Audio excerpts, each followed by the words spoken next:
디즈니, 락펠러 등 미국 뉴욕주에 사는 부자 40명이 세금을 더 내게 해달라고 청원을 했습니다.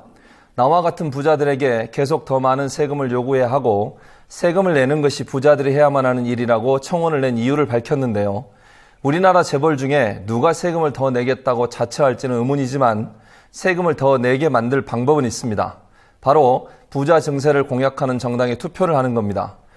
여야의 공천 논란이 마무리돼 가고 있는 만큼 앞으로는 여야의 공약을 집중적으로 살펴볼 텐데요. 오늘 투표의 힘에선 유 의원의 탈당 여파에 대해서 살펴본 뒤에 청년들이 말하는 정치란 무엇인지 이야기를 들어보려고 합니다. 한길 리서치의 홍영식 소장님 그리고 김성수 시사평론가 오늘 나와주셨습니다. 어서 오십시오. 안녕하세요. 반갑습니다. 예. 자, 두 분과 함께 유승민 의원의 지역구인 대구 동구에 나가 있는 총선 유랑팀 만나보도록 하겠습니다. 김정훈 기자, 유승민 의원이 탈당계를 제출했습니까?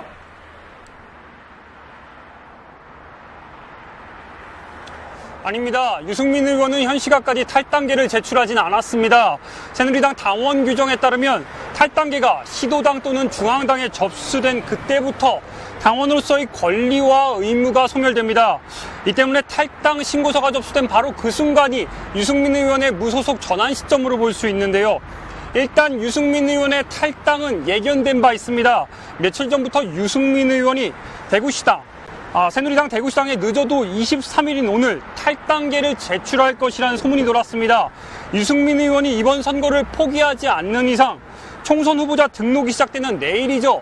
24일엔 당적을 받고 출마할 수가 없기 때문입니다.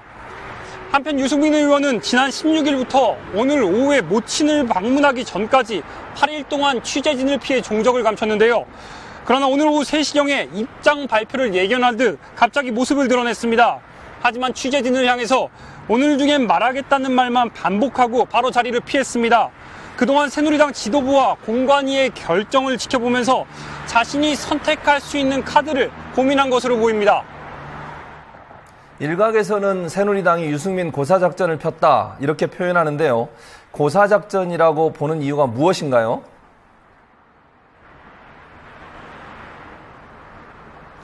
네, 새누리당의 첫 공천 발표가 지난 3월 4일에 시작됐습니다.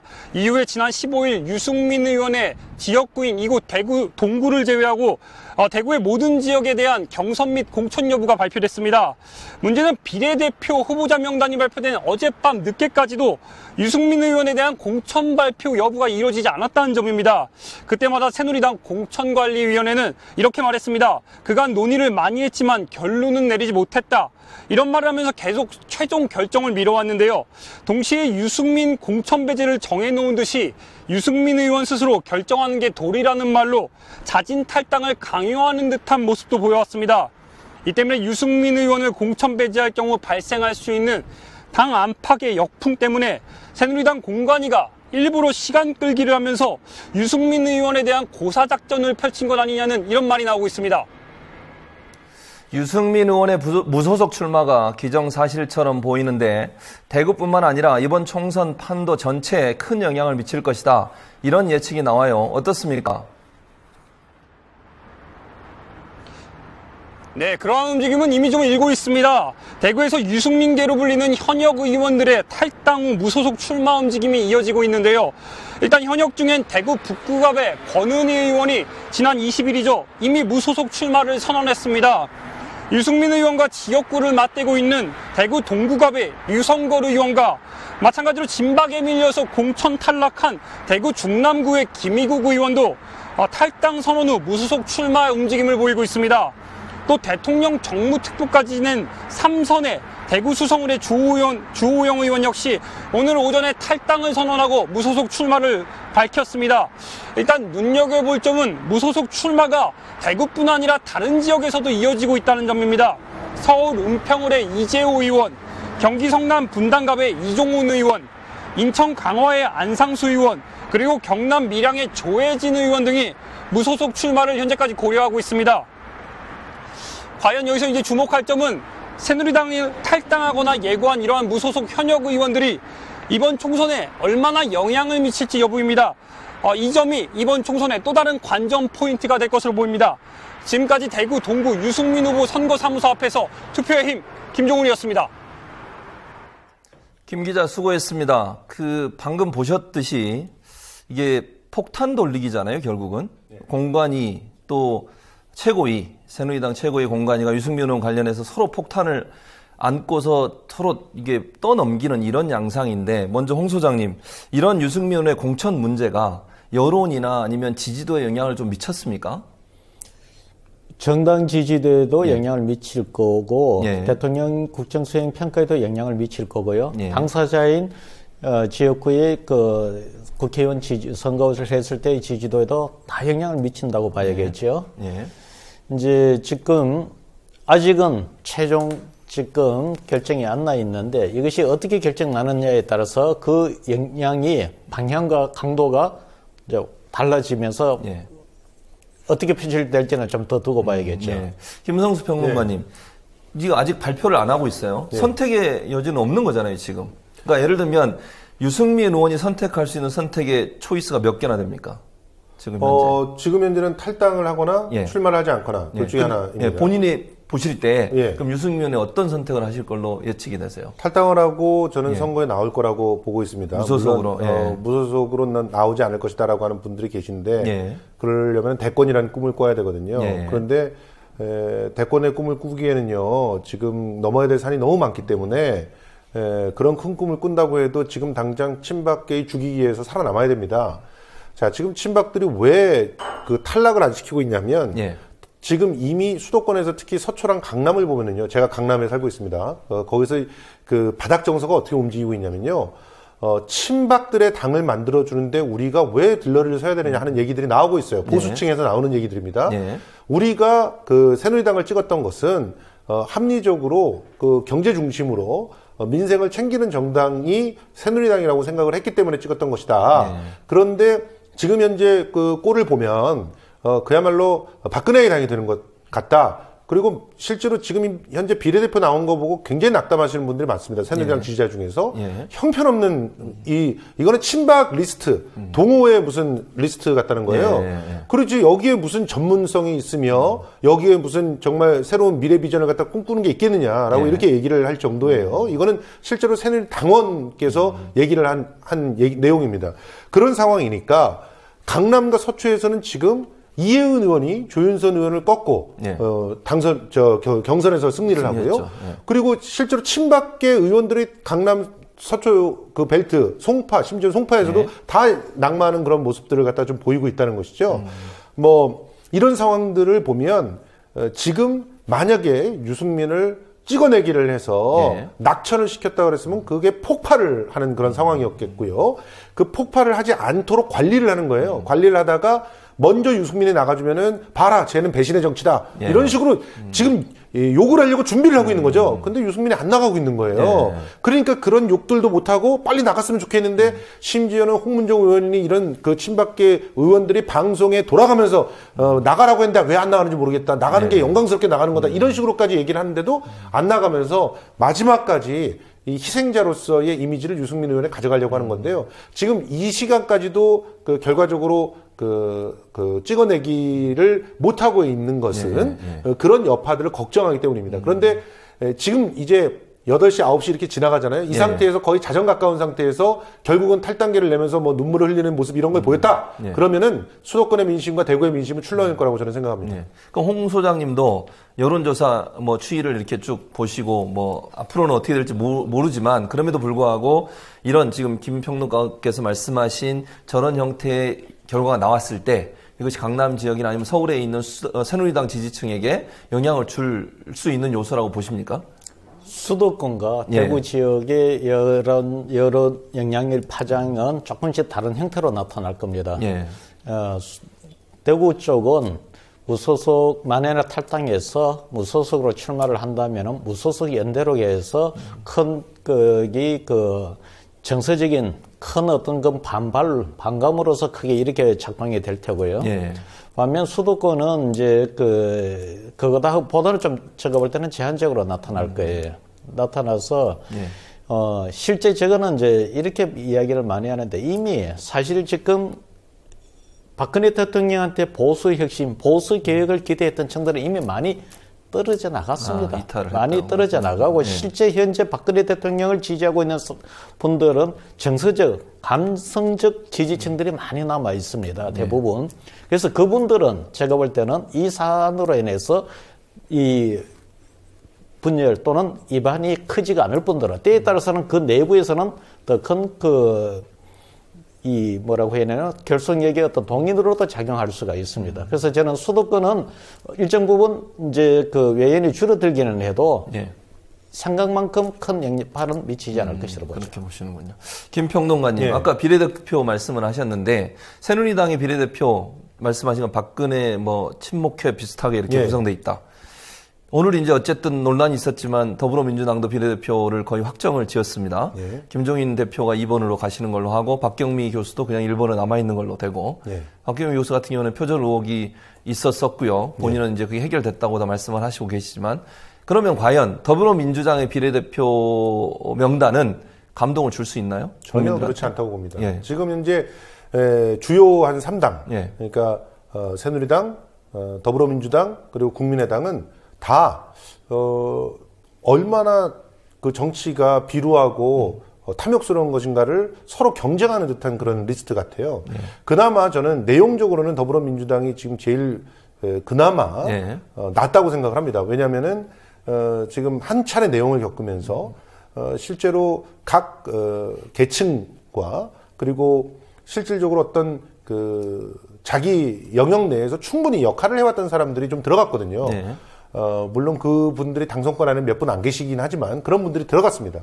그런데 국민의당에서도 실제로 지금 전문 배치했다고 하는 그런 전문가들 그룹들을 보면 지금 사실 국민의당은 냉정하게 생각하면 5석, 6석 정도거든요.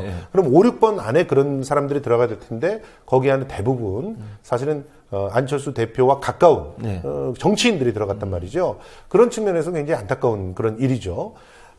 그런데 새누리당은 보면은 지금 대략 넉넉히 잡으면 한 20명까지, 20번까지는 이제 들어간다고 얘기를 하는데 그 1번서부터 20번까지 면모를 보면 청와대에서 비서했다는 사람, 청년 대표라고 하지만 이 사람은 무슨 정책에 나왔다 그러면 그걸 열심히 우리 새칭 빨아주던 그런 것도 NGO인지 잘 모르겠어요. 하여튼 정부에서 뭐를 이렇게 정책을 떨어주면 그거를 갖다가 그냥 막 선전해주는 일종의 기동대, 청년 보위대 같은 그런 NGO의 대표가 7번에 가 있질 않나, 국정교과서를 하면서 온갖 비논리로 그 분노의 그런 대립의 그런 어떤 구조들을 만들어냈던 사람이 9번에 가 있질 않나, 이런 식으로 쭉 나열이 돼 있기 때문에 그야말로 여기서는 실력이 있어서 법안을 발의할 수 있는 정말 제대로 된 사람들이 얼마나 있는가, 이 부분이 의심스러울 정도예요. 실제로 국회의원은 법안을 만들어야 되는 사람들 아닙니까? 그렇죠. 그러면 예를 들어서 지난 비례대표에는 신의진 의원 같은 사람이 있었단 말이에요. 의료계의 정통한 분이고 실제로 계속적인 그런 연구 성과들이 있었던 사람들, 이런 사람들이 얼마나 포진했는가.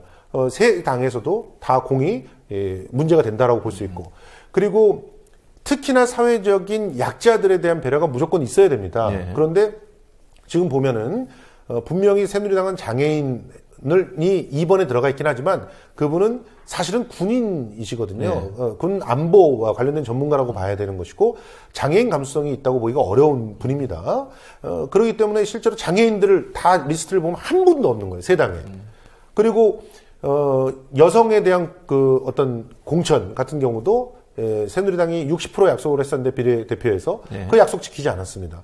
다른 분들도 마찬가지예요. 심지어 더불어민주당은 15번과 16번의 순서를 살짝 바꿔놓으면서 여성에 대해서 여성 청년을 갖다 더 밀어냈어요.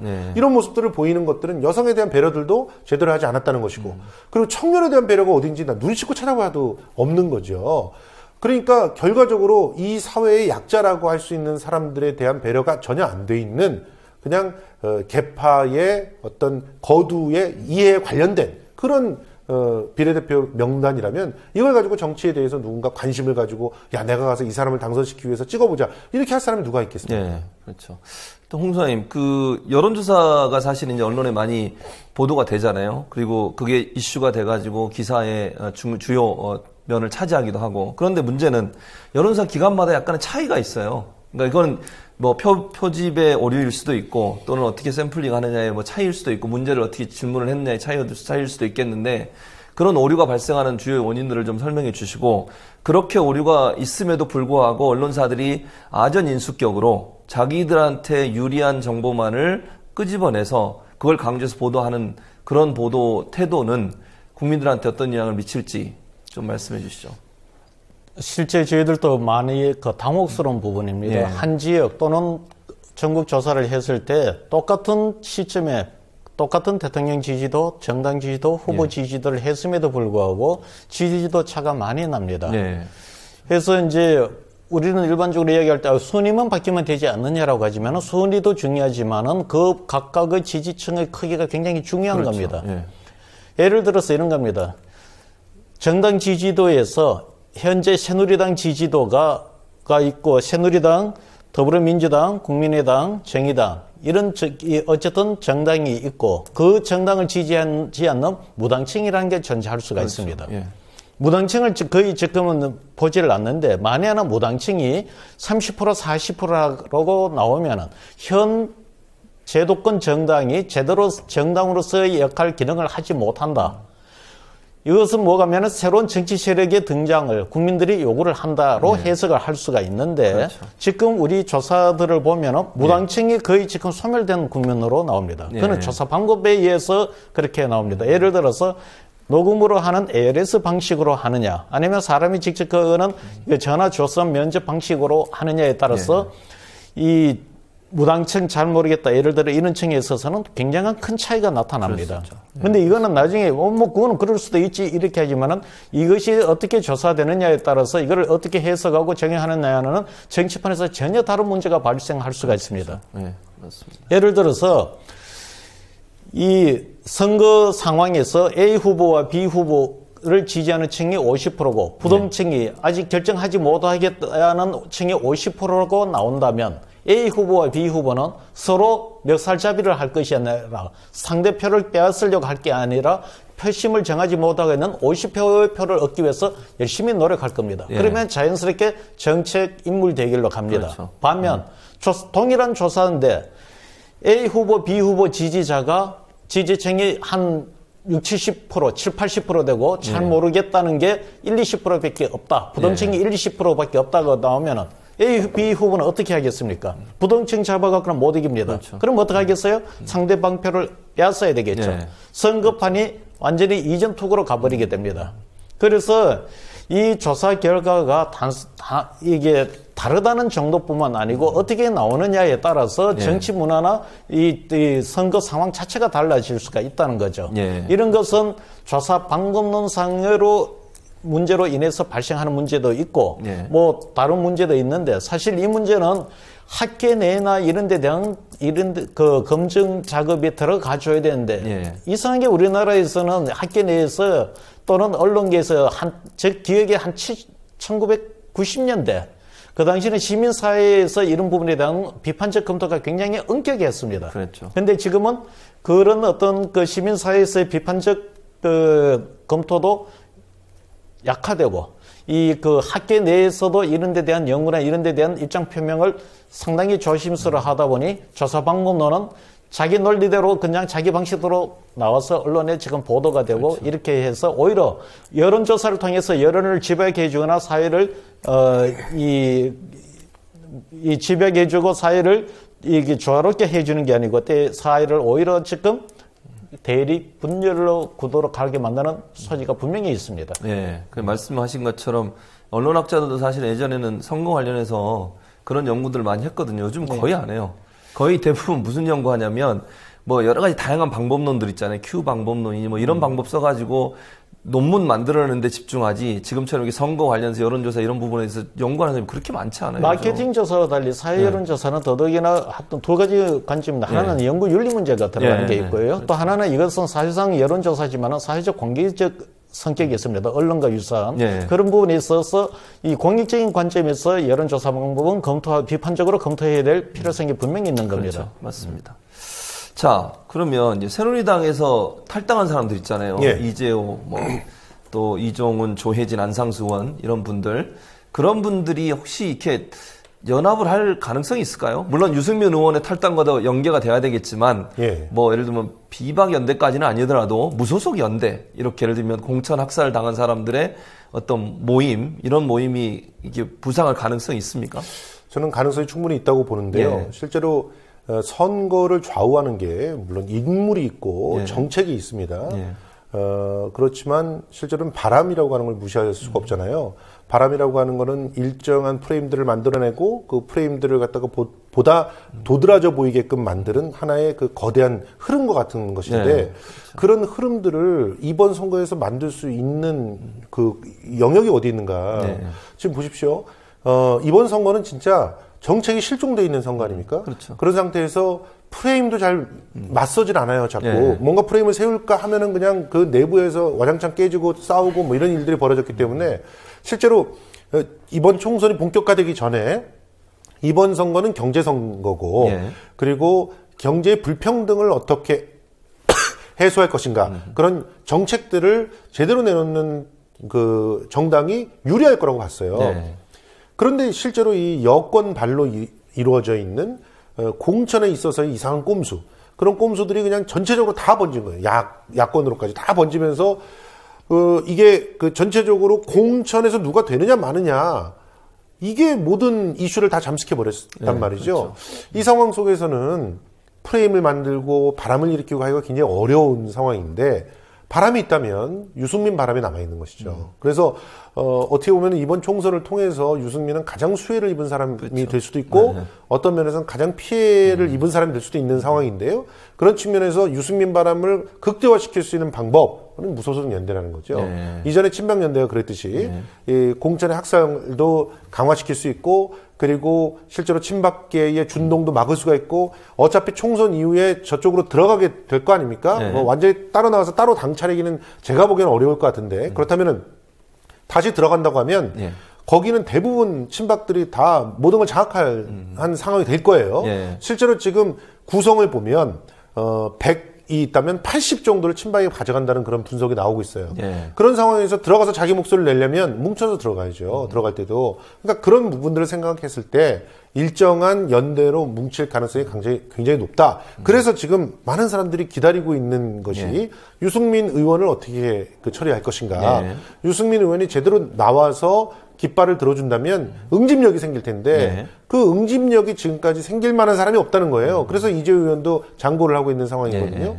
만약에 무소속 연대가 결성이 되고 유승민 의원이 깃발을 들고 그런 상태에서 지금의 선거가 치러진다면 굉장히 재미난 그런 관전 포인트들이 생겨날 거라고 봅니다. 일단 새누리당 지지층 중에서 네. 합리적이나 뭐 이렇게 생각하는 혁신적이라고 생각하는 사람들이 둘 중에 하나를 선택할 거예요. 선거를 하지 않거나 무소속을 찍거나. 네. 그리고 그 고정층이라고 하는 그 노인들을 중심으로 한 고정층이라고 하는 사람들은 뭐 여전히 새누리당과 박근혜 주변 분들을 갖다 찍겠지만 그렇게 여권이 갈려짐으로 인해서 누구도 승리를 장담하지 못한 상황. 그런 상황에서 막판이라도 후보들끼리 단일화가 이루어지고 또 야권에서의 어떤 새로운 그런 계기들이 20일 안에 또 만들어진다면 그러면 선거가 오리무중으로 갈 수가 있다는 것이죠. 오케이.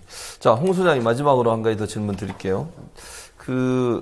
예전에 이제 본인이 조사한 여러 가지 조사들 또 그 연구소에서 하신 조사들을 통해서 보면 그러니까 총선 돌입하기 전에 박근혜 대통령의 지지도와 총선 들어가서 공천 여러 가지 문제들이 논란이 되면서 지지도에 차이가 있었는지 또 이것이 앞으로 어떤 형태로 갈 가능성이 있는지 좀 예측을 해주시겠어요, 소장님? 뭐 박 대통령 예. 임기 중에 총선이 예. 지금 처음이니까 과거는 예. 어릴 거고. 근데 총선 들어가기 전에 일반적인 국정 지지도라 그래야 되나요? 그런 지금 부분은, 예. 총선 전 지금 공천 전 지금까지 오기 전에 비해서는 박근혜 대통령의 지지도도 조금 떨어지고 있고 새누리당의 지지도도 조금 떨어집니다. 그래서 아까 제가 말씀드린 게 제한적이라는 표현을 한 게 그거예요.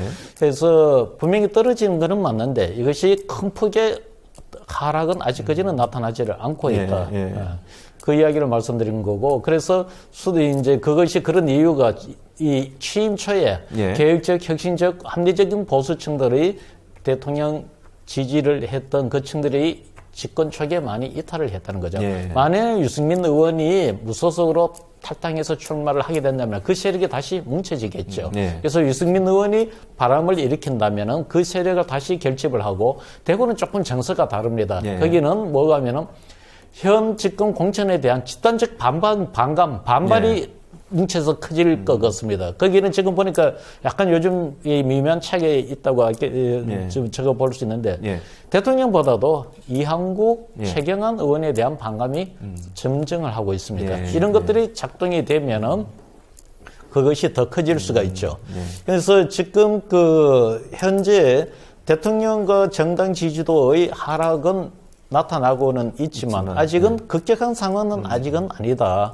그리고 그렇지만 이제 아까 말씀드린 이 유승민 의원이 이제 최종 지금 저는 이걸 실험판에 그냥 밀어내기 지금 게임을 하는 건데, 유승민 의원은 이 게임 실험장 밖으로 밀려나려고 하지 않는 거고, 새누리당은 당선되고 안 되고 떠나서 당을 밖으로 나가라는 겁니다, 지금. 그럼 이제 새누리당은 의원이 돼도 두렵지 않다는 거죠. 무소속으로 나가 되는 거는 그런 의식도 있죠. 근데 일단 얘기는 안 나가려고 하는데, 지금 이 집권 싸움이 어떻게 정리가 되어서 마무리가 되느냐에 따라서 추가로 대통령과 대통령 지지도와 정당 지지도에 추가로 영향을 미칠 여지는 아직 많이 남아 있습니다. 감사합니다. 우리 홍 선생님 나오셔서 감사하고 다음 주에 또 뵙겠습니다. 감사합니다.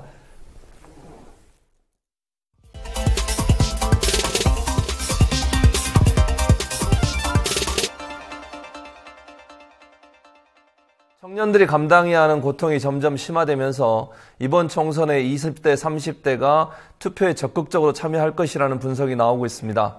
그런데 한편에선 청년들이 투표를 너무 안 해서 문제다, 이런 발언이 또 빠지지 않고 등장합니다. 그래서 오늘 투표의 힘은 청년들의 이야기를 들어보려고 합니다. 먼저 장부경 PD가 지난 선거 당시 20대, 30대의 투표율을 정리해봤습니다.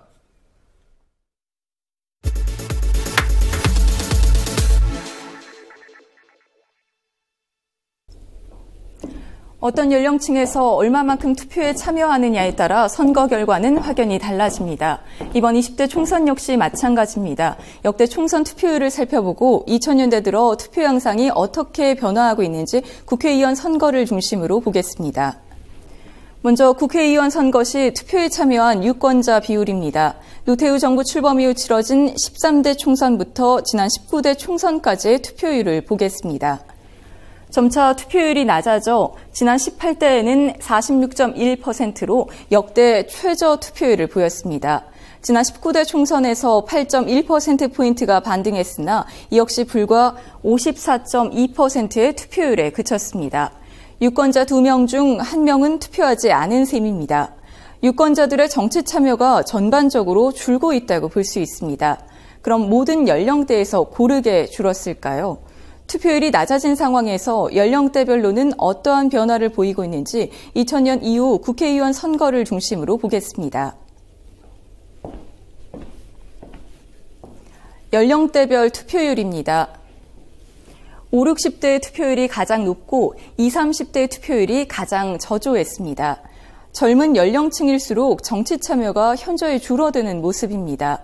20대 후반과 30대 전반의 청년들이 졸업과 취업 준비 등으로 선거에 대한 관심이 낮기 때문이라는 분석이 지배적입니다. 특히 20대의 경우 지난 3번의 총선에서 투표율 50%를 넘은 적이 단 한 차례도 없었습니다. 단 19대 총선에서는 20대 투표율이 소폭 반등했습니다.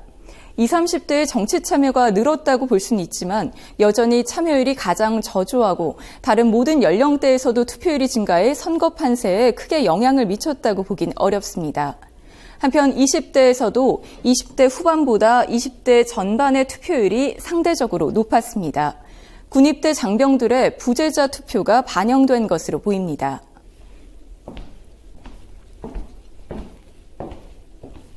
그럼 유권자 모두가 실제 투표에 참여했을까요? 지난 19대 국회의원 선거를 중심으로 연령대별 선거인 비율과 투표자 비율을 비교해 보겠습니다. 선거인 비율입니다. 전체 유권자에서 20대가 차지하는 비중은 16.4%로 가장 적었고 40대가 21.9%로 가장 많았습니다. 19살과 20대를 제외하고는 대체로 20% 내외로 비슷한 비중을 차지했습니다. 이 선거인 분포가 투표자 분포로도 이어졌을까요? 투표자 비율입니다. 40대 이하 연령층에서의 비중은 줄고 50, 60대 이상 연령층에서의 비중은 늘었습니다. 특히 20, 30대 연령층에서의 비중이 현저히 줄었고 60대 이상 연령층에서는 26.1%로 가장 많이 늘었습니다. 즉 실제 투표자 수에서 청년층과 중노년층이 차지하는 비율이 더 벌어졌습니다. 50살 이상 연령층이 전체 유권자에서 20대보다 많을 뿐 아니라 실제 투표에서도 더 높은 비중을 차지해 선거 결과에 큰 영향을 미친다고 볼 수 있습니다. 투표는 사회를 변화시킬 수 있는 기회이자 권리입니다. 그래서 변화의 주체가 되어야 할 젊은 층의 투표가 더 중요합니다. 그 권리를 스스로 포기하는 일은 없어야겠습니다. 이제 불과 21일 남았습니다. 투표의 힘, 장부경입니다. 자, 김성수 평론가 옆에 새로운 게스트 한번 나오셨습니다. 청년하다의 유지훈 대표십니다. 어서 오십시오. 예, 반갑습니다. 예. 유 대표님 먼저 처음 오셨으니까 청년하다가 어떤 단체인지 좀 설명을 해주시죠. 네, 저희는 이제 다 회원들은 청년들로 구성이 되어 있고요. 청년의 정치적 힘을 강화해서 청년 문제를 해결하고자 만든 그런 단체입니다. 어떤 활동들을 주로 하고 계세요? 저희는 요즘에는 그 청년 문제 해결하기 위해서 작년에 청년 전략 스페이스에서 청년의 전략을 만들기도 하고 전국 투어를 통해서 청년 문제 해결하는 캠페인도 진행하고 최근에는 이제 2030 유권자 행동, 그다음에 이제 투표혁명, 20대 투표혁명을 만들자 이렇게 하는 캠페인 활동을 많이 하고 있습니다. 자, 김성수 평론가님, 젊은이들 얘기를 하려고 하다 보니까 20대가 투표를 안 한다. 그러면서 20대 삐리리론? 이런 말이 나왔다면서요? 그게 무슨 뜻입니까? 그러니까 20대들이 실제로는 자기의 문제를 결정하게 되는 정치적인 그런 어떤 힘이나 이런 부분들에 간과하는 가운데 자기의 불만들을 적극적으로 해소하려고 하는 노력들을 하지 않고 오히려 그 모든 것들을 갖다 포기하는 그런 형태로 가고 있다는 거죠. 그래서 좀 삐리리하다. 그러니까 뭔가 좀 그렇다. 이런 그 얘기들을 갖다 하고 있는 것이죠. 이게 최근에 이재명 성남시장이 이걸 가지고 SNS상에서 논란이 됐었나요? 청년들하고? 네, 이게 이제 SNS상에서 논란이 되면서 좀 어떤 얘기였어요? 그거부터 설명을 좀 해주시죠. 일단 이제 어떤 얘기를 들으셨나 봐요. 그래서 이제 그 4.13 총선 투표 날에 MT를 가는 대학생들이 있다. 한심한 대학생들 이런 얘기를 하시는 거죠. 그렇군요. 그래서 그게 어떤 효과가, 영향을 미쳤나요? 청년 사회에. 그러니까, 지금 청년들이 생각할 때는, 지금 우리가 투표를 하기 싫어서 안 하는 게 아니다. 현실적으로 투표를 못 하게 되는 상황이 더욱더 많은데, 그리고 또, 그런 못하게 되는 상황들을 구조적으로 규정하고 있는 것들이 너무나 많은데, 그것을 없앨 생각을 하지 않고, 일부의 그 문제들을 특화시켜가지고 그것이 마치 전체의 문제인 양 하고 있다는 거예요. 그 중에 20대 일배론도 있었고요. 20대 삐리리론 이런 그 계열인데 그렇게 되면서 청년들의 문제의 어떤 본질적인 어떤 그 책임을 돌리려고 하는 것이죠. 그런데 실제로 청년들이 보면 예를 들어 알바를 하고 있어요. 알바는 저 사장님이 그날은 휴가 줘가지고 투표하게끔 하겠습니까? 안 하죠. 안 합니다. 그렇죠. 그리고 심지어는 이 MT를 가자 이렇게 얘기할 때도 교수가 거기서 그런 거 허락해주고 하니까 MT를 가게 되는 거 아니겠어요? 그러니까 그렇지 학생들 스스로 MT 가는 그런 것들이 얼마나 많겠습니까? 그리고 교수님이 옆에서 야 그날은 투표 날인데 그 MT를 가고 그러면 되겠어? 하면은 특히나 우리 최 교수님 같은 분이 그렇게 얘기한다면 무서워서라도 못 가잖아요. 그러니까 그런 역할들을 어른들이 마땅히 해야 되는 것이고 저는 정말 강력하게 이번에 실망했던 것 중에 하나가 18세 투표 따냈어야 되는 거 아닙니까? 그렇죠. 무슨 일이 있어도 따냈어야 되는 거 아닙니까? 어차피 테러 방지법 줄 수밖에 없었다면 18세라도 따냈어야죠. 그럼 아무것도 안 해놓고서는 우리 청년들한테 못한다라고만 얘기하면 일에 치이고 등록금에 치이고 빚에 치여 있는 청년들이 뭘 어떻게 힘을 내가지고 누구를 어떻게 지지하면서 할 수 있겠습니까? 그러니까 저희 입장에서 보면요, 이게 제일 싫은 정치 중에 하나의 형태예요. 이런 걸 이른바 꼰대 정치라고 표현하는 건데요. 그렇죠. 이래라 저래라 지시하는, 정말 댓글 기사에 청년 문제 딱 쓰면 댓글에서 너네 투표하라 이런 것들이 마구 쏟아지는 딱 봐도 한 40대, 50대, 60대 분들께서, 물론 애정어린 시선을 하는 거겠지만, 어렸을 때 어머니한테 잔소리 듣는 게 가장 싫습니다. 어머니니까 참는 거지. 네. 예. 근데 그렇지 않은 사람들이 하는 건데 지금의 정치권에서 보면 아침 막장 드라마도 이런 막장 드라마가 없는데 그 속에 그렇죠. 과연 청년이 어디 있습니까? 네. 국민이 어디 있습니까? 네. 자기네 국회의원 자리 찾으려고 하는 것들에 우린 투표 선택권을 가져야 되는데 아니 찍을 요인이 있어야 투표장에 가겠어. 투표장에 가서 나는 과연 1번부터 몇 번, 수십 번까지 누구를 찍어야 되는지에 대해서 전혀 마음이 가지 않고 있는 이런 상황에 대해서 이재명 시장 개인적으로 청년들 많이 좋아합니다. 근데 이건 큰 실수하셨다고 좀 생각이 들고요. 여기에 대해서 이런 차라리 이런 어떤 훈수두든 훈계하는 이런 정치보다는 청년들을 지지하고 후원하는 방향에서 좀 더 적극적으로 지금의 정치가 좀 더 청년에 맞게 만들어질 수 있다면 그게 훨씬 더 속 시원한 정치가 될 거고 그러면 청년들이 수많은 사람들이 진짜 줄 투표할지도 모르거든요. 대표적인 그 청년에 대한 무심함을 보여주는 사례가 왜 대학교에 그 투표소를 설치 안 하고 있죠? 그렇죠. 그 문제네. 예, 그 부재자 투표를 하든지 아니면 대학 내에 그냥 투표소를 설치를 해서 거기에 뭐 3만 명, 2만 명 이렇게 모이는데 거기에 투표소를 설치해 줘야죠, 당연히. 저희가 거기서 투표를 하게 해줘야죠. 선관위에 물어봤어요. 그래서 대학 내 사전 투표소가 19대 그 총선 때는 29개가 설치가 됐습니다. 대학 내 설치가 됐는데 이번에 2014년 6.4 지방선거부터 이번 총선에서도 대학 내 사전투표소가 설치가 안 된다. 이유는 동사무소가 설치되기 때문이다. 라고 얘기를 했습니다.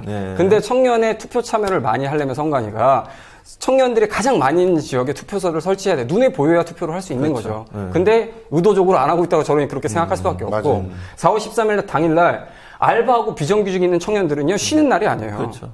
다 합니다. 근데 투표 시간을 6시로 한정해 놓으면 언제 투표를 합니까? 최소한 8시간, 9시간 늘려줘야 투표 참여가 있을 수 있는 거지. 이런 거 하지 않으면서 청년들에게 투표라 얘기하는 거는 좀 앞뒤가 맞지 않는 거라고 생각합니다. 김종인 대표가 대표되고 나서 그런 문제는 전혀 관심도 없잖아요. 관심이 없죠. 자기는 77살이니까. 그래서 그런가요? 나이가 많으셔서? 아니, 나이가 많기 때문에 나이 많은 사람들이 계속 힘을 갖길 원하죠. 77살이어서 대표하시고 거의 군주처럼 지내시는 것을 지금 즐기고 계시잖아요. 내가 사퇴한다고 하니까 당이 다 떨고 와가지고 비대위원들이 전부 다 무릎 꿇고 자기가 사퇴한다고 하잖아요. 그렇죠. 그런데 왜 이걸 바꾸고 싶겠습니까? 그러니까. 근데 왜 그 밑에 있는 비대위원들도 그렇고, 아니, 근데 이게 지금 이렇게 물어볼게요. 제가 여쭤볼 때 김종인 대표 없으면 끝나는 거예요? 거의 그런 상황이죠, 지금. 그래서 그러는 겁니까? 그렇게 김종인 의원이 없으면 더불어민주당이 끝난다기보다는 아마도 문재인 대표의 대권 가도가 끝나겠죠. 저는 그걸 어떻게 보면 그나마 이렇게 연결시켜주기 위해서 김종인 대표를 내세웠고, 그래서 결과적으로는 그런 의도로 데리고 온 사람이 주인 행세를 하고 있다, 이렇게 생각합니다. 근데 그러면 이런 논란도 있잖아요. 김종인 대표가 이번에 이제 완전히 확정을 지었어요. 어쨌든 막 자기 뜻을 관철을 시켰는데, 그렇게 해서 2번 달고, 또 지난번 관훈클럽 가서 토론회 하면서 그런 얘기 했거든요. 나는 더 이상 킹메이커 역할은 안 한다. 그러면 많은 언론들에서 그런 추측을 했어요. 대권에 나갈 가능성도 있다. 그러면 지금 김성수 평론가 말씀하신 것처럼 문재인 대표의 대권 가도에 도움을 줄 역할로 끝날 건지, 아니면 이분이 욕심 좀 크게 가지셔서 이제 당권을 장악하고, 만약에 이제 예정을 하는 거예요. 당권을 장악하고 그분이 자기 친위 그룹들을 형성해서 비례대표를 통해서 어쨌든 만든 다음에 당권뿐만 아니라 대권까지도 도전할 가능성은 없을까요? 가능성들이 다양하게 있겠죠. 근데 그 말을 갖다 너무 확대해서 해석할 필요는 없다고 생각을 합니다. 그러니까, 킹메이커 역할은 안 할 거다라고 하는 것은, 킹 자체 밑에서 만들기 위해서 온갖 수고를 당하고 팽댕하는 그런 일들을 안 하겠다라고 하는 의지로도 해석하는 것이 일반적인 것 같고, 내가 대권에 나가겠다라고 하는 식으로 해석하는 것은 일부 보수 언론들의 지나친 그런 싸움 붙이기가 아닌가 이렇게 생각을 하고요. 실제로 김종인 대표가 대권에 나온다고 하면, 어떤 대국민적인 지지가 있어야 될 거 아니에요. 그런 것도 모르고 무작정 나온다고 한다는 건 불가능한 일이잖아요. 조직도 없고 지지도 없고 돈도 없는데 어떻게 나옵니까? 그거는 불가능한 일이에요, 사실은. 근데 그런 불가능한 일을 왜 보수 언론이 얘기를 할까요? 그거는 일단 문재인이라고 하는 그래도 강력한 1위 후보의 일단 발목을 꺾고 싶은 거죠. 그러니까 자꾸 이렇게 싸움을 붙이는 거지 않겠습니까? 자, 그 다음에 이제 청년들 얘기를 좀 더 해보면, 아까도 말씀하신 청년들이 여러 가지 이제 투표를 하게 만드는 요인들이 부족하다 그렇게 지적을 하셨는데, 전체적으로는 그게 이제 유일한 이유일까요? 왜냐하면 청년들이 실제 투표율이 점점 떨어진 건 사실이죠. 예전보다 훨씬 더 줄어들었고, 다른 요인은 없을까요, 혹시? 아니, 저는 그 이 부분에 대해서 그 정말 엄밀한 연구를 좀 해봤으면 좋겠어요. 근데 제가 20대 때, 제가 세층 말하는 386, 486입니다. 저는 이제 11학기 학교를 다니고, 학생 운동만을 했던 횟수가 최소한 3년은 돼요. 그러고도 졸업을 하고, 졸업을 한 저한테도 사실 취직을 할 수 있는 기회가 있었어요. 얼마든지 제가 사실 정치를 하려고 했으면 얼마든지 어서 옵쇼 하고 데려가려고 하는 그런 데들도 있었고, 그리고 뭐 특히나 예술계 이쪽에서는 그 가서 할 수 있는 일들이 널려 있었고, 그러니까 그때 당시에 저와 지금 현재 제 딸이 지금 3학년이에요. 근데 이 딸이 지금 그런 선택을 할 수 있는가? 불가능한 일입니다. 불가능한 일이에요. 제 딸이 만약에 그 학생 운동을 하면서 그런 선택들을 했다. 그러면 걔는 정치를 하거나 아니면 그 학생 운동 이후에 생길 수 있는 그런 온갖 문제들을 누군가 해결해 줄 수 있는 사람들이 있어서 그걸 해결해 주거나 아니면 가난을 업으로 생각하고 살거나 이 중에 선택을 해야 되는 거죠. 그런데 이런 친구들한테 니들이 투표를 하지 않아서 우리가 정권 교체를 못했다라고 하는 책임을 안기면서 굉장히 그 80년대 민주화 투쟁 자체를 어마어마한 그런 어떤 훈장처럼 얘기를 한다는 것은 그거는 굉장히 큰 이중 삼중의 부담을 안기는 거고 그것 때문에 오히려 정치에 더 무관심해지고 정치를 갖다 경원시하는 그런 모습들이 나타날 수가 있다는 생각을 하고요. 실제로 지금 현재 너무나 그 학교에 계시니까 잘 알고 계시지만 전체 젊은이들 중에서 특히나 대학에 갈 수 있는 연령대에 있는 한 6년 정도 되는 그 사이에 학생들이 거의 7, 80%가 대학에 가 있지 않습니까? 그렇죠. 근데 이 대학에서 주로 하는 게 학점을 따기 위해서 정말 필사적인 혈투들을 벌이고 있잖아요. 그런데 그 가운데서 다른 활동들, 동아리 활동도 못 합니다. 저는 연극반을 제가 만들어서 지금 사실은 2008년도까지 제가 만든 창작극회가 서강대 내에 있었어요. 그런데 2008년 이후로 신입생이 안 들어와요. 왜 안 들어오겠습니까? 그러면 뭐 애들이 말이야 그 학점 따는데 목매고 있기 때문에 안 들어올까요?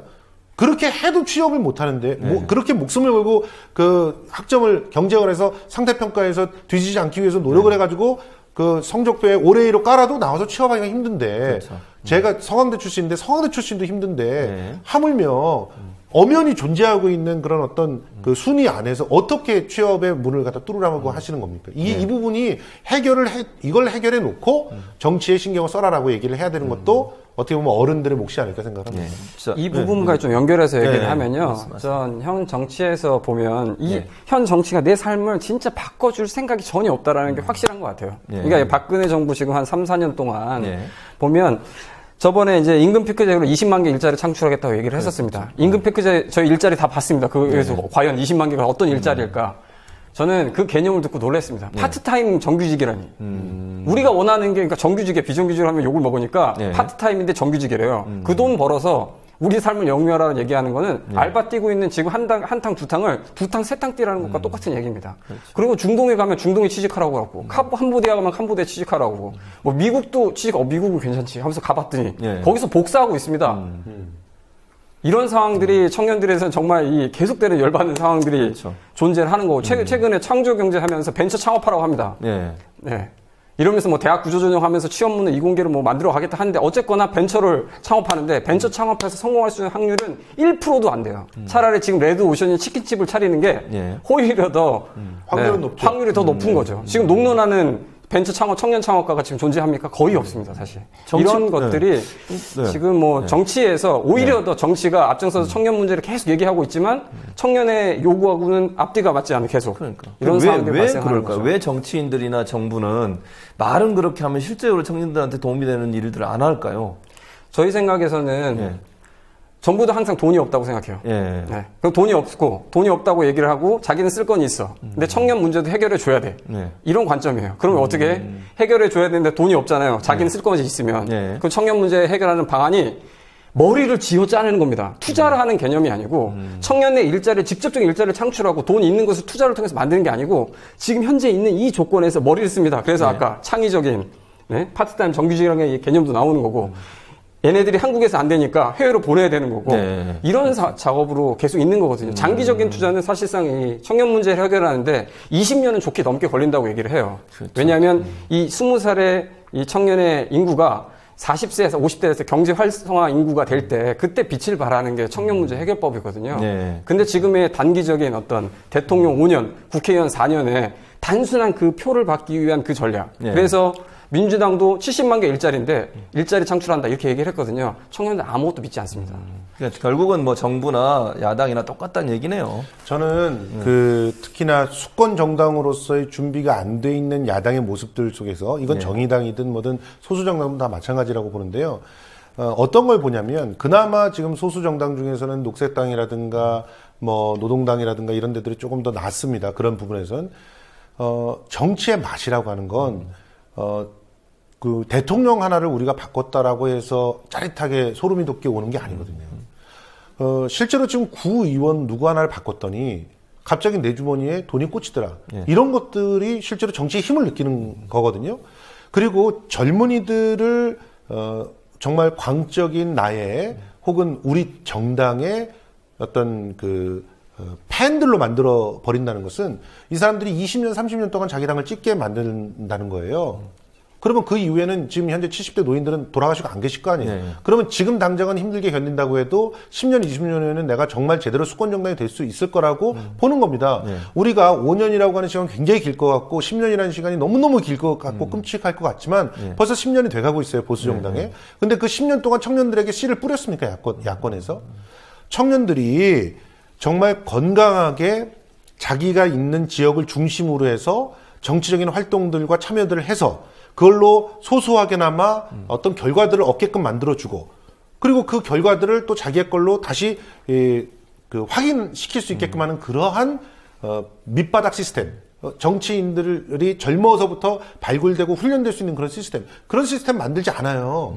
특히 야당에서 안 만들어요. 새누리당은 오히려 있어요. 그게 야당에서 만들지 않고 그리고 젊은이들한테 맨날 투표를 해라 이렇게 한다는 것은 왜냐면은 그 야당들이 지금 다 내 눈앞에 지금 의석에만 꽂혀 있기 때문에 사실 그런 거겠죠. 네. 그렇지만 정말 수권 정당이 되고 내가 의석을 하나 더 갖기 위해서라도 지금 청년에 투자를 해야 될 때고요. 청년들을 정치적으로 각성시켜야 될 때입니다.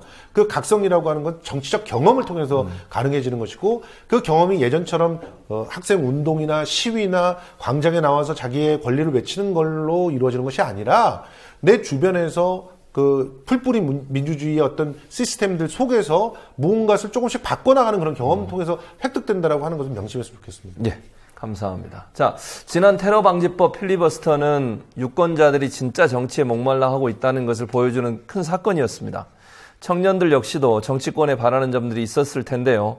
생애 첫 선거를 앞둔 청년을 만나보고 이야기를 들어본 후에 계속 얘기 나누도록 하겠습니다. 4,500원이요?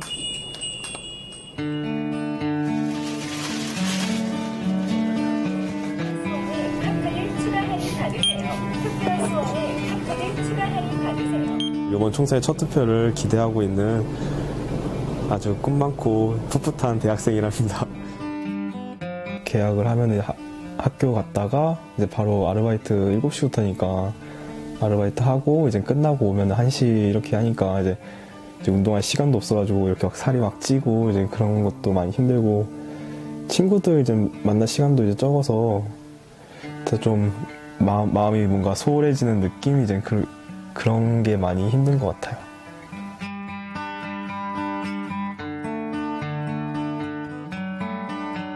학비를 내려면은 이제 아르바이트해서 돈 벌어서 학비 내는 사람도 있고 자취하는 사람은 이제 생활비가 없으니까 생활비를 마련하려고 아르바이트도 하고 해서 너무 아르바이트 하기 싫은데 할 수밖에 없는.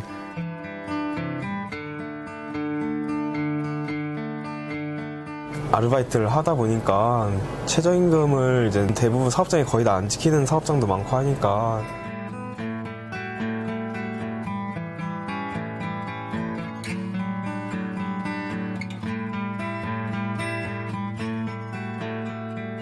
최소한의 노동시간으로 최대한의 이제 임금을 받을 수 있는 그런 제도를 만들거나 아니면은 학비를 많이 줄여주셔야 맘 놓고 그래도 돈을 이만큼을 벌어서 요만큼이 다 나가는 게 아니고 요만큼이라도 남을 수 있는 그런 뭔가 시스템이 있으면. 다른 나라에서 되게 거기 이제 최저임금도 최소한으로 높고 되게 대우가 되게 좋아요. 그래도 그거에 많이 못 미쳐도 그래도 조금이라도 따라가서 좀 더 먹고 살기 더 좋게 하려면 그래도 정치가 마지막 희망이 아닐까. 다가오는 이제 4월 13일 총선이 이제 제 처음 투표가 되는데요. 첫 투표다 보니까 이제 좀 설레기도 하고 이제 좀 많은 생각이 들었어요. 이제 매번 총선이나 대선 같은 게 이제 있으면은 뭔가 이제 저희의 이야기를 좀 더 알아주고 공감해주면서 좀 더 뭔가 사회가 좀 변하지 않을까라는 살짝 기대도 많이 했었는데요.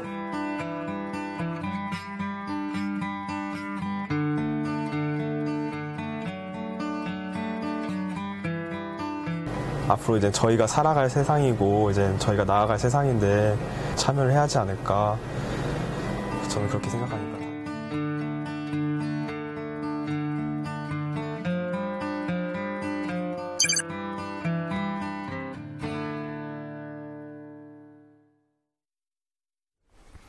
인터뷰 같이 보셨는데요. 유 대표님, 네. 먼저 요즘 청년들이 정치에 관심이 많이 높아지고 있다 이런 분석이 나오는데 예년에 비해서 실제 분위기는 어떻습니까? 글쎄요. 실제 분위기는 현재 전반적으로 좀 이렇게 넓게 보자면 청년들이 인식할 때는 정치에 대한 불신과 환멸 혹은 무관심이 훨씬 더 큰 건 사실입니다. 근데 대신 단초를 좀 찾아보자면 18대 총선보다는 19대 총선에서 투표율이 10% 이상은 올랐거든요. 아, 그래요? 그 다음에 이번에 특히 이제 2월에 필리버스터 했을 때 무엇을 위해서 필리버스터 한지를 잘 인지하지 못합니다. 그러나 그 필리버스터 보면서 사람들이 열광하기도 했거든요. 아, 저게 민주주의 사회구나. 저게 정치 같구나. 아, 저렇게 하면 뭔가 재미있겠다. 좀 더 변화가 있겠다는 가능성을 봤습니다. 근데 필리버스터 그만뒀죠. 이유는 테러 방지법 때문이 아니고 국회 의석수 때, 그러니까 의석을 확정짓기 위해서였습니다. 그렇죠. 청년을 맞습니다. 위해서, 국민을 위해서가 아니고 그것 때문에 접게 됩니다. 그러면 또 갑자기 어떤 지지나 관심이 떨어지는 현상들이 발생을 하는데요. 대신 이제는 다른 흐름이 존재합니다. 이제는 기성 정치가 우리의 삶은 대변해주지 못한다라는 인식이 확실하기 때문에 그러면 우리가 한번 바꿔보자. 그래서 지금 현재 전국 45개 총학생회하고 그다음에 15개의 청년 단체가 모여서 지금 이번 주 토요일이죠. 3월 26일에 한 2,000명 규모의 국회를 우리가 스스로 점령하자. 우리가 정치의 주역이 되자라고 하는 이런 행동들까지 준비하고 있거든요. 그다음에 이번 총선에서 20대 최고의 투표율로 청년의 정치적 힘을 듣지 않으면 우리가 심판하겠다. 이런 목소리들을 높아지고 있는 상황인 것 같습니다. 아젠다도 6개를 발표하셨죠? 네네. 어떤 것들이죠? 아젠다 6개를 저희가 수많은 청년 문제들이 있는데 핵심적으로 요구할 것들을 생각해 봤습니다. 저는 청년 일자리 부분에서 70만 개, 100만 개 창출하는 건 다 사실 여태까지 한두 번 서가본 게 아니기 때문에 그럼 지금 돈을 갖고 있고 실제로 고용할 수 있는 데는 어디냐? 전 대기업이라고 생각합니다. 그래서 대기업 사내 유보금을 풀어서 청년 일자리를 해결할 수 있도록 하는 문제. 그 다음에 아르바이트에서 고통받고 있는 가장 큰 문제는 최저시급 문제입니다. 최저시급이 현재 물론 작년보다는 조금 올랐지만 그래도 아직 턱없이 부족하거든요. 1만 원으로 확대하는 문제. 그 다음에 공공임대주택의 청년 배당을 확대하고요. 그 다음에 정부에서는 반값 등록금이 실현했다고 플랜카드를 걸었습니다. 저는 이 플랜카드를 보면서 근데 내 고지서상에는 반값 등록금이 존재하지 않는데 오히려 더 인상이 됐거든요. 고지서상에 반값 등록금을 실현하는 문제 그리고 지금 요즘에 프라임코어 사업 진행하면서 일방적 대학 구조조정 사업하는 것을 폐기하고 그다음에 이제 우리 먹는 것들 학생들 가는 학내 식당을 1,000원으로 하자 이런 요구들 등등을 좀 만들어가고 있는 상황입니다. 꼭 실천이 됐으면 좋겠네요. 김성수 평론가님 이번에도 청년들이 선거에 도전하는 경우 많습니다. 비례대표로든 아니면 지역구에 후보로 나가는 경우 아까 잠깐 새누리당 잠깐 언급해 주셨는데 새누리당도 있고 더불어민주당, 노동당 예를 들면 새누리당 신보라, 더불어민주당 정은혜, 노동당 용해인, 정의당 문정은, 녹색당 김주은 또 민중연합당의 정수연 이런 의원 이제 후보들이 있는데 일단 이 후보들의 배치에 대해서 먼저 평가를 해주시고 이분들이 들어가서 정말 청년들의 목소리를 대변할 수 있는 시스템이 돼 있나요 지금 우리가? 일단 나눠서 살펴보자면 청년이 전혀 아닌데 청년인 척 하면서 나이만 젊다고 들어가는 사람들이 있어요. 예. 이런 분들은 청년 대표가 아닙니다, 사실. 예를 들면 누구죠? 뭐 새누리당의 신보라 대표 같은 경우는 그런 분이라고 생각하는데 내내 했던 일들을 보면 청년을 팔아서 결과적으로는 정부의 정책을 선전하는 일들을 하고 거기에 대해서 일종의 시혜로서 대표를 땄잖아요. 이 사람이 어디 가서 청년을 대변하겠어요. 솔직히 말해서 알바 한 번 안 해본 사람이 알바의 마음 모릅니다. 저도 어렸을 때 알바를 해봤지만 저는 그래도 집이 조금 살았어요. 다시 말해서 아버님께서 너 알바하는 시간에 공부해서 장학금을 받아라. 그러면 그 돈을 차라리 너한테 알바비로 줄게. 이렇게 얘기할 수 있는 돈의 문제에 대해서 크게 학비의 문제에 대해서 구애받지 않는 집이었단 말이에요. 물론 제 밑에 새쌍둥이 동생들이 학교에 들어갈 때는 제가 휴학을 했어야 되지만 넉넉하진 않았지만 그래도 그 정도는 부모님들이 해주실 수 있는 집.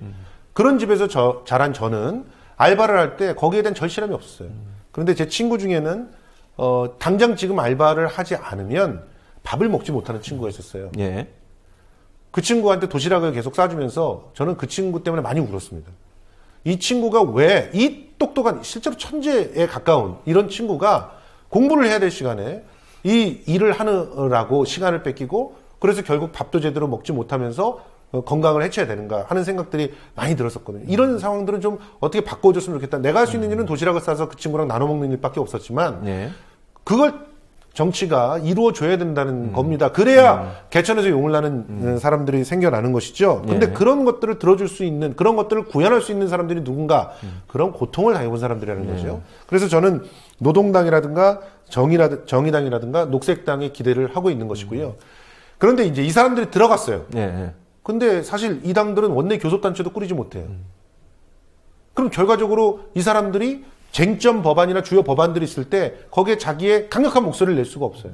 그럼 결과적으로 또 힘센 당들끼리 서로 꿍짝꿍짝 해가지고 청년들의 문제를, 청년들의 운명을 좌지우지하게 될 겁니다. 그렇죠. 이런 문제들을 바꿔야 된다고 봅니다. 국회법을 바꿔야 된다고 생각을 해요. 소수자가, 지금 필리버스터라고 하는 게 소수자의 의견들을 관철시키기 위해서 만들어 놓은 그런 아주 좋은 대안 아닙니까? 그런 대안들처럼 원내 교섭단체를 만들지 못했다고 한다면 그들이 최소한 특정하게 한 법안들에 대해서는 뭐 같이 심사를 할 수 있게 해준다든가 아니면 이 소수자들끼리 모여가지고 원내 교섭단체도 구성할 수 있게 해준다든가 이런 여러 가지 방법들을 통해서 실제로 제대로 된 청년들의 목소리가 들어갈 수 있도록 해줘야 된다고 봅니다. 그런데 참 암울한 것은 지금 현재 나와 있는 사람들의 당선 가능성들을 지금 현재 상태로 봤을 때 청년이라고 말할 수 있는 사람들은 거의 없습니다. 재앙이죠. 유 대표님. 그런데 이제 대학생들이나 사실은 서울이나 수도권에 있는 사람들은 그래도 형편이 낫다 이런 얘기를 해요. 물론 그렇죠. 이제 아까도 얘기하셨지만 아르바이트나 이런 것 때문에 어려움이 있지만 그런데 사실은 선거에 사각지대에 놓인 사람들은 정말 그냥 고등학교 졸업하고 아니면 중학교 졸업하고 공장에 가서 취직해서 일하는 분들 이런 분들은 정말 대학생들보다도 더 안 좋은 열악한 환경에 있는 거잖아요. 근데 지금 청년 하나 단체나 이런 데서 이런 분들을 어떻게 정치 참여하게 하는 그런 도움을 줄 수 있는 방안이라든지 아니면 이런 문제를 이렇게 공론화하고 여론화할 수 있는 이런 운동들을 하고 계시는 게 있나요, 혹시? 저희가, 전국에 이제 청년 공감이라고 해서 투어를 진행했었습니다. 그 당시에 이제 부산에 갔었습니다. 부산에서 청년 자살률이 예전보다 50%가 넘게 높아졌습니다. 이유는 거기서 핵심 수치가 딱 나오는데요. 청년 실업률이 3%가 높아졌습니다. 3% 높아졌는데 자살률이 50%가 넘게 오른 거예요. 물론 자살이 많은 사람이 죽지는 않지만 자살률 수치가 계속 높아지고 있다. 이렇게 볼 수가 있고요. 아르바이트 이제 편의점, 가까운 데 가면 편의점들 정말 많습니다. 편의점에서 대부분의 알바생들이 다 청년들입니다. 정말 바쁜 와중에도 계속 일하고 또 주간 저녁 가리실 거 없이 계속 일하는 청년들이 있거든요. 사실 정치에 관심이 있을 수도 없는 상황이에요. 근데 대신 저희가 이제 알바생들을 직접 밤에 한두 차례씩 투어를 하면서 혹시 떼인 돈 받아준다는 이런 것들. 저는 정치가 해야 된다고 생각하거든요. 저희가 어떻게 받아줍니까? 말은 그렇게 표현하지만 혹시 관심 있는 사람들 함께 해주셨으면 좋겠다 이렇게 요청하는 거죠. 근데 저는 정치인들이 후보라면 가서 당신 떼인 돈 있냐? 내가 받아주겠다. 당신 힘든 거 없냐? 혹시 근로계약서에서 어려운 거 없냐? 비정규직에서 어떤 근로 조건이 열악하신 거에 대해서 없는 거 없냐? 이렇게 가서 진실하게 찾아서 내가 그동안 못했다. 진심으로 미안하다. 당신은 꼭 손을 붙잡고 우리 정당이 혹은 내가 이 문제를 해결하기 위해서 최선의 노력을 다할 것이다. 라고 얘기를 해줘야 되는데 그렇지는 않잖아요. 그렇죠. 거리에서 손 흔들고 인사하는 건 되게 쉽게 하지만 직접 알바생들을 찾아가거나 그렇죠. 공장으로 찾아가거나 예. 이렇게 하는 모습들이 보이지 않거든요. 저는 후보도 그렇지만 정당 차원으로 청년의 이 문제를 해결하기 위해서 아까 청년 국회의원 후보들 말씀하셨지만 예. 이 의원들이 힘을 발휘하려면 정당이 받쳐줘야 되거든요. 예. 청년 문제는 여야 할 것 없이 최선의 문제로 최고의 어떤 집중을 해서 반드시 함께 하자라는 인식이 있고 그런 합의가 되면 청년들의 참여도도 많아질 거라고 생각하거든요. 네. 그런 노력이 가장 절실한 것 같습니다. 네. 마지막으로 두 분께 마지막 질문 드릴게요. 네. 우리 김명수 평론가님부터. 국회의원들, 현재 어쨌든 현재 국회의원들도 그렇고 지금 현재 공천 작업을 벌이고 있거나 아니면 이제 총선에 돌입하는 정당들에게 청년을 위해서 이 부분은 꼭 해달라. 이 부분은 반드시 실현돼야 된다. 하는 것들이 있으면 몇 가지만 짧게 설명해 주시죠. 저는 기본적으로 반값 등록금을 반드시 예. 실현시켜줬으면 좋겠습니다. 예. 그리고 청년들이 취업할 수 있을 때 최소한 견딜 수 있는 청년 수당 이것 좀 만들어줬으면 좋겠습니다. 예, 우리 대표님. 저희는 여기 나오기 전에 150명의 청년 인터뷰를 좀 진행했습니다. 예. 가장 얘기했던 건 일자리 문제였습니다. 모든 부채와 등록금과 모든 최저시급만 참을 수 있는 이유는 예. 우리 일자리 문제였어요. 근데 일자리 문제에 대해서 해결책이 양적인 수치를 넓어진 게 아니라 내가 진짜 들어갈 곳에 우리들이 최소한 얘기했던 평균적 연봉은 3천만 원이었습니다. 예. 그게 삶을 영위할 수 있는 최소 수준이기 때문에 그렇게 될 수 있는 일자리를 어떻게든 만들 수 있도록 저는 각 여야가 힘을 모아서 지혜를 모아서 정부와 함께 해결책을 만들어내야 될 거라고 생각합니다. 여기 한마디만 제가 더 추가하면 일자리는 계속적으로 더 없어질 가능성이 높습니다. 그렇다면 이제는 다른 방식의 발상의 전환이 필요하다고 생각하는데요. 국민들에게 기본소득을 나눠주는 것. 그래서 그걸 통해서 일자리가 없는 사람들도 먹고 살 수 있게 하고 자신의 꿈을 위해서 투자할 수 있게 만들어주는 그런 사회가 논의돼야 될 시점이라고 생각합니다. 지금 알파고를 보셨잖아요. 네. 인공지능이 우리들의 일자리들을 없앱니다. 그럴 때를 대비해서 기본소득의 논의 빨리 시작해야 된다고 생각합니다. 네. 두 분 말씀하신 것처럼 표만 달라고 얘기하지 말고 제발 좀 그 표를 달라고 할 수 있을 정도의 조건들을 좀 만들어서 공약으로 꼭 냈으면 좋겠습니다. 두 분 오늘 감사합니다. 고맙습니다. 네. 세월호 참사와 관련된 판결 하나가 오늘 나왔습니다. 녹색당이 청와대를 상대로 낸 정보 공개 소송 결과인데요. 법원은 참사 당일에 청와대가 생산하거나 접수한 정보의 목록과 특수활동비, 국회 여비 등 예상 관련 정보를 공개하라고 결정했습니다. 참사 당일 대통령 비서실이 대통령에게 서면 보고했던 자료에 대해서는 공개 대상이 아니라는 결정을 했다는 점이 한계로 나오고 있습니다. 그동안 청와대가 공개해야 하는 정보까지도 국민들 앞에 밝히지 않았다는 사실이 드러났다는 점에서 이번 판결의 의미가 크다고 볼 수 있겠습니다.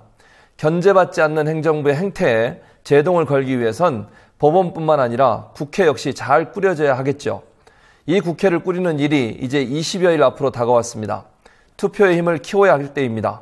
저나 여러분이나 투표에 적극적으로 참여해서 반드시 잘못된 행동에 대해서 심판하고 올바로 뛸 수 있는 국회의원들을 꼭 뽑을 수 있도록 해야 되겠습니다. 내일 뵙겠습니다.